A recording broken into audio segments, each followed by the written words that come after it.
So this is probably the largest group I've ever attempted this talk for, and it's definitely the first time that they've all been wearing headphones. So we're going to see how this goes. There's a lot of interaction, there's a lot of audience participation, so we're going to give it a shot and do our best. But first, let's start the timer. And there, now we can get started. So, how many of you have ever experienced this all too common scenario? You're sitting at your desk, Android Studio is open, you're debugging a crash that was reported by one of your users in your app. You've got your headphones on, much like you're all wearing now. You've got your deep focus playlist going. You set some breakpoints in the code at key places. You've added a whole bunch of logging statements. You start stepping through the code and building up this mental model about the state of the machine as you're working your way through the code. And just as you reach the critical line of code, one of your coworkers walks up to your desk, taps you on the shoulder and says, "Hey, quick question." And then poof, it's all gone. Right? We've all experienced something like this before. And so this talk is about the impact that interruptions and distractions can have on our ability to do deep, focused work, and ultimately how we can create more focus in our day, prioritize better, and be more effective at our jobs as engineers. But before we get into all that, first, we're going to play a game. So I need a volunteer from the audience. Anyone want to come on up and help me out? We're going to play a card game. No card sharks, please. Yeah, come on up from the back. But you got to hustle because we're on the clock here. So I'll start explaining the rules as our volunteer comes up. So I have 3 decks of cards here. One of them is My Little Pony. One of them is Professional Wrestling Legends. And then, yeah, come on up. And then the last one is Bob Ross. And so, thanks for coming up. Would you like to introduce yourself to the audience? Yes, my name is Juan, and I'm an Android engineer at Help Scout. Okay, Juan, thanks for coming up. And where are you from? Uruguay, South America. Okay, welcome. You traveled a long way to be here. Yes, 15 hours. Okay, so Juan, here's what we're going to do. Your task is to count the number of cards in each deck. Okay, you can count them in any order you want, however you want, but you have to count out loud so the audience can hear you. And we're going to do that for 30 seconds. We're going to see how many cards we can get through. Can I count in Spanish? Yeah, go for it. Yeah, count them in Spanish. That's awesome. All right. So everybody, give Juan a round of applause. Okay, so step right up. And I'll hold the mic for you so that you can use your hands to count. And on your mark, get set, go. 1, 2, 3, 4, 5, 6, 7, 8, 9, 10, 11, 12, 13, 14, 15, 16, 17, 18, 19, 20, 21, 22, 23, 24, 25, 26, 27, 28, 29, You're doing great. 30, 31, Keep going. 33, 34, 35, 36, 37, 38, 40, 41, 42, 43, 44, 45, 46, 47, 48. Awesome. Keep going. 1, 2, 3, 4, 5, 6, 7, 8, 9, 10, 11, 12, 13, 14, 15, 16, 17, And 18, 19, 20, 21, 22, keep going. 23, 24, 25, 26, 3 more 27, seconds. 28, 29, 30, Stop. 31. How many did we get? 48 here, 31 here. Okay, excellent. Hold this for me. So 48 and 31. How many is that? We got a total of 79, right? All right, so 79 cards Juan counted. Awesome. So here's what we're going to do. We're going to do another round of the game.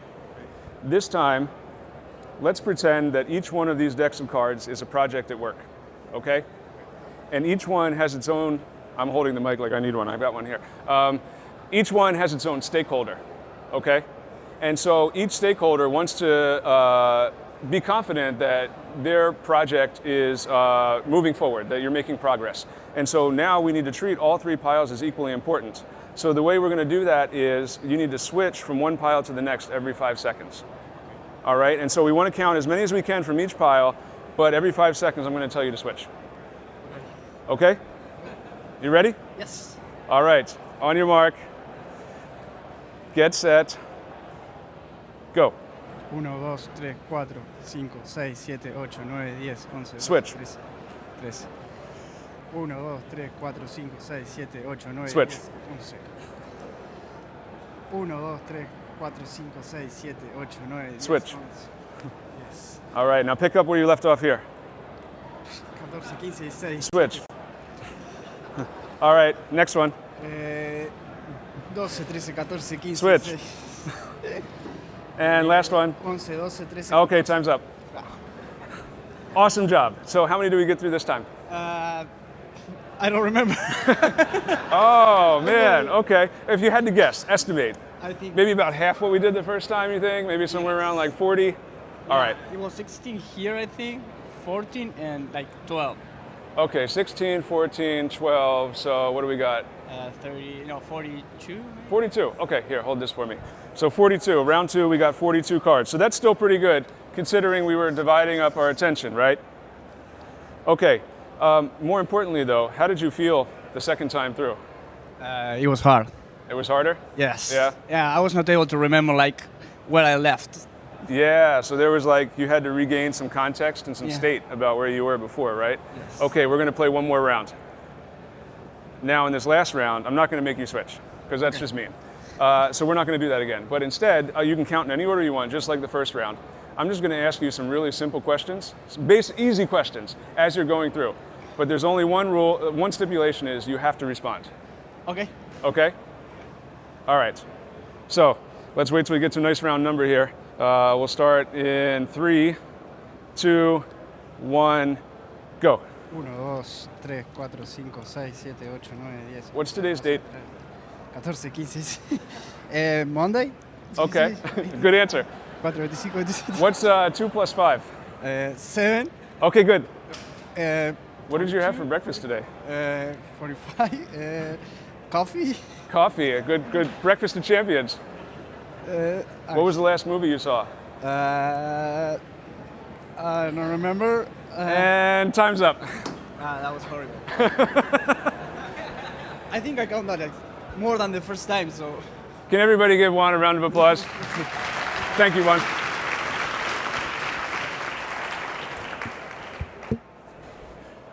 So I don't remember where exactly we landed on the last one, but let's say for sake of argument, it was somewhere around 30 cards. All right. My Spanish isn't that good.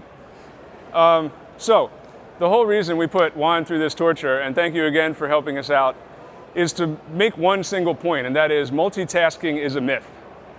Anytime we need to switch from one task to another, we're switching context, and there's a cost associated with that. There's an overhead of regaining the state. In Juan's case, the state that he had to reacquire as he moved from one task to another was the number of cards. Sometimes our state as Android engineers might be that state of the machine that we're trying to model in our head as we're trying to fully understand the code.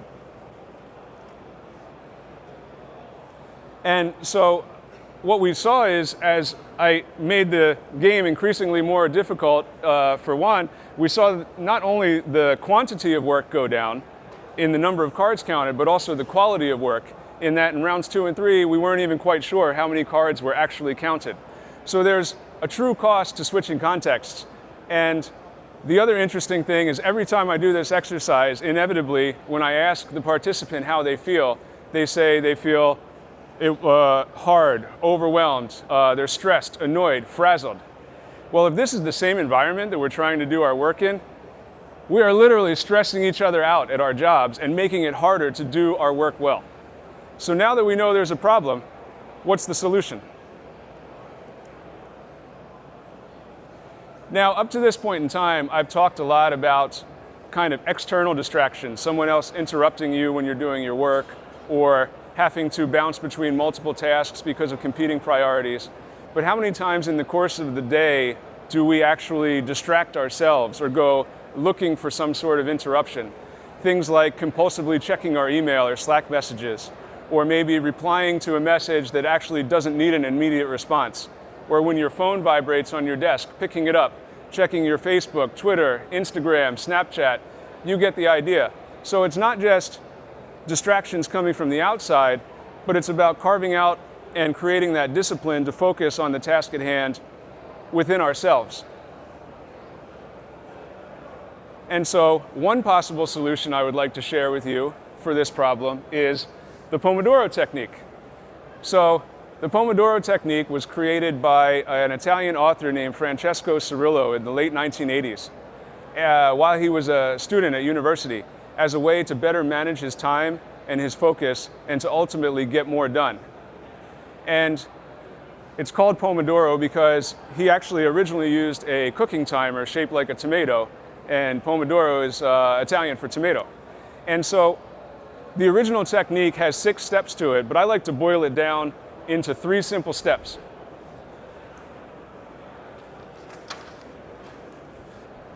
So step 1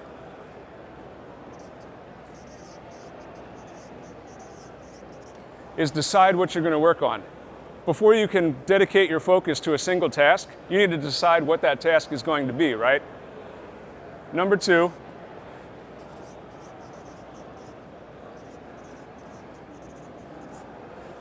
is then you work on that task, and only that task. The recommended amount of time is 25 minutes, but you can do whatever works for you. And then 3, after you're finishing working on that task, you take a break. Now a break, if you've done one iteration, can be a short break for about 5 minutes, or if you've done multiple iterations and you're ready for a longer break, the recommended number of iterations is 4, excuse me, you can take a longer break of 15 or up to 30 minutes. Maybe it's lunchtime, which we're going to be doing right after this. And so using this simple algorithm, you can start to carve out a little bit more focus, and then taking the break is so important for 2 reasons. Number 1, this is your opportunity to process those interruptions and distractions. When you take your break, okay, now check your email, now send somebody a quick response on Slack, let them know that you're not ignoring their request, but you're actually doing some deep work right now. The other reason to take a break is because it allows you to do some offline processing in your subconscious. It's amazing when you walk away from a task that you've been focusing on, exercising the prefrontal cortex, really concentrating, and then you take a break and focus on something else. That gives the other parts of your brain an opportunity to process what you've been learning. And when you come back and sit down again with fresh eyes, a lot of times you'll see a new or a more creative solution than what you were originally had in mind. So let me ask you a question. Out of these 3 steps, which one do you think is the hardest?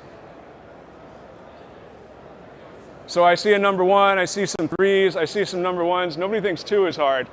Taking a break is easy. I do it all the time. Okay, we've got a couple of number 2s. And actually number 2 is easier than you think once you set your mind to it. You silence your phone, you close your email tab, you put Slack on mute. It's actually not that hard to carve out this time if you're making a point to do it.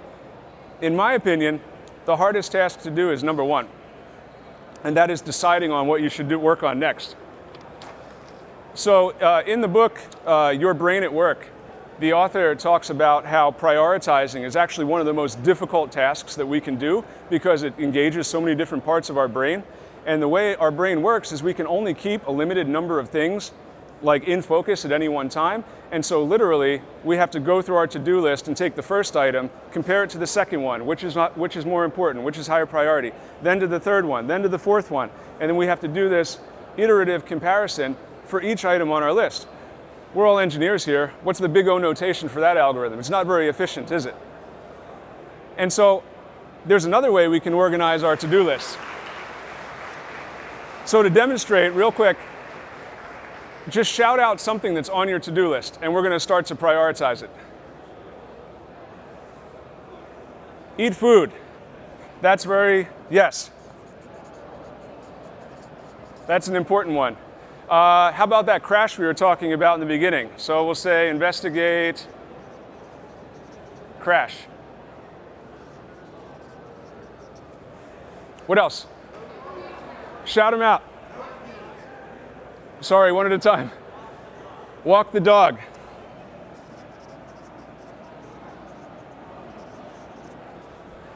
How about come up with a design doc for a new feature that you want to build in your app? Others? Code cleanup. Great one.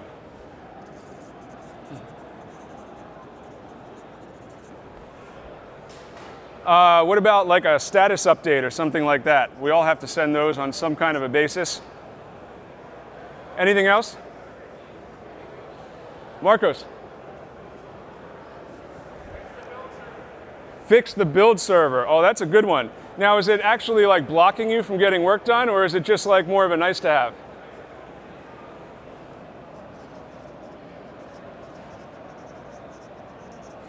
Okay. So here's an example of some things that might be on your to-do list. Now, the problem with most to-do lists is they lack two things. They lack classification and they lack prioritization. And so when you're looking at a big mess of tasks, you have to do that messy order n squared algorithm to figure out what's the most impactful thing you can work on right now. So what I'm going to suggest is a way to break down your to-do list so that that becomes a little bit more apparent. It was President Eisenhower who said the urgent is seldomly important and the important is seldomly urgent.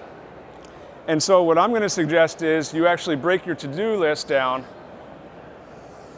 into these categories. And we're going to call what's on this side urgent and what's on this side not urgent. And then over here, we're going to say this is important and this is not important. Now, I apologize if you don't agree with where I put any one of your tasks, but I wanted to make sure that we had something in each category. So the idea here is once we have these four quadrants, we can start to classify the type of tasks we have to do and prioritize them based on their classification. So in quadrant 1, these are your most urgent and important tasks. These are the fires that you need to be fighting right now. Honestly, if you have anything in this category, you probably shouldn't be at this talk. You should probably be fixing that crash right now. So this is your must fix, gotta do it now category.